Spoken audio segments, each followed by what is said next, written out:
In previous videos, we have seen how to use counter-controlled repetition using the for statement. And when we are iterating through arrays, we can certainly use for statements. However, there is another looping statement that works best for collections called for each. And the for each statement takes an element of a certain data type. Using the keyword in, you can indicate a particular data structure, such as an array, and it will loop through and you can put your statements in the block. Using a for each statement allows you to loop through an array without having to worry about iteration variables. This helps prevent problems when looping through arrays, since we may not always know how many positions that we have available, and trying to loop through an array and accessing a position that doesn't exist causes exceptions in our program. So let's look at an example of a for each statement. Using our previous example with arrays, we had set up a pre-initialized array using a list of integers. Here is an example of the for each statement. The for each is written all one word. We have our data type and a variable. So in this case, we are expecting an integer, and I've named it number.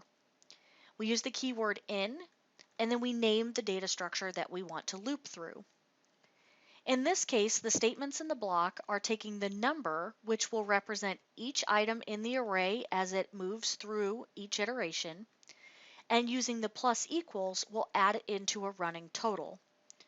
At the end, when we're out of elements in the array, we'll print the total. So adding a breakpoint, you can walk through this application and see exactly what's going on. So we have the my pre-array, which we know is pre-filled with 4 integer values. And as we step through the for each loop, we can see that it accesses the data structure and then creates the int number variable.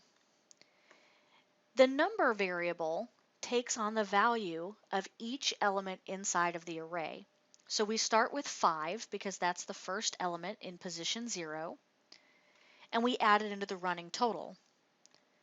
We then move on to the next value, which we can see is 6, and it will keep doing this for each element inside of the array, keeping track of how many elements that we have until there are no more iterations because we've run out of elements in the array. It will then come down and print the total, which we can see in the console window to be 30. And we can check this by saying 5 plus 6 plus 9 plus 10, we can verify equals 30. So the for each statement can be used in place of a for statement whenever code looping through the array does not require access to the counter indicating the index of the current array element.